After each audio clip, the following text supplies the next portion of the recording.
This is what is inconceivably wonderful. The Absolute has the capacity to fully reciprocate love of the highest degree with everyone simultaneously.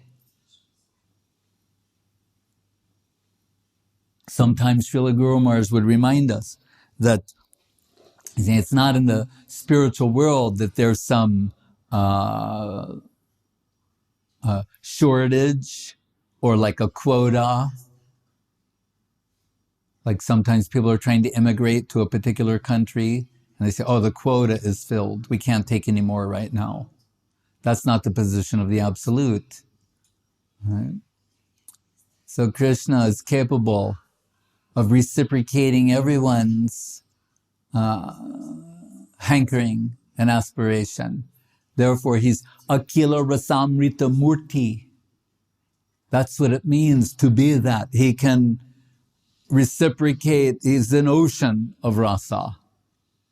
So the Parakiya rasa of Vrindavan and the Prakriti Leela, the Swakiya rasa with the queens of Dwaraka, what we find in Ayodhya, Ramachandra, the Vaikuntha of Lakshmi and Narayan, on all levels. Really, this is Krishna extending and expanding himself to accommodate everyone. Ye yatamam prapadyante tams tataiva bhajamyaham. That's what he says in Gita. As you offer yourself in love and affection to Krishna, he reciprocates that. That's why we hear Guru Maharaj talking so much about divine slavery, and everyone gets nervous.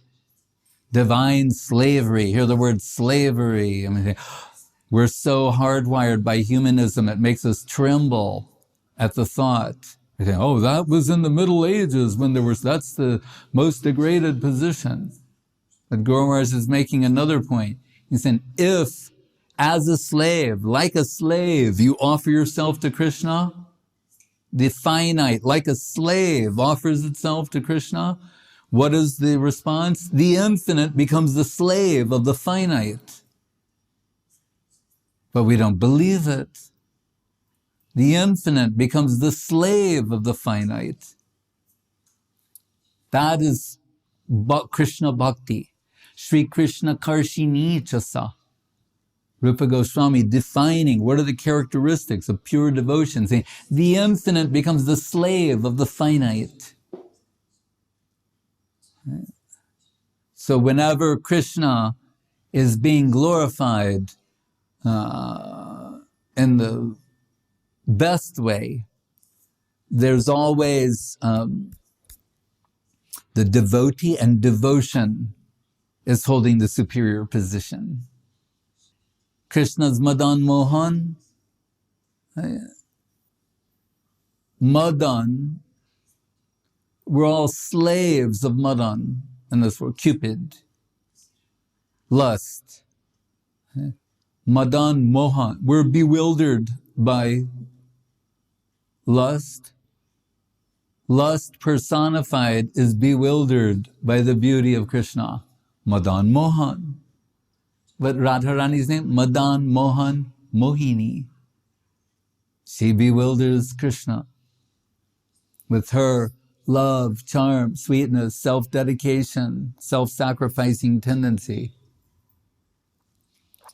So Srila Guru Maharaj would repeatedly remind us that at the basis of real love is self-sacrifice. If there's no sacrifice, no self-sacrifice, there's no love.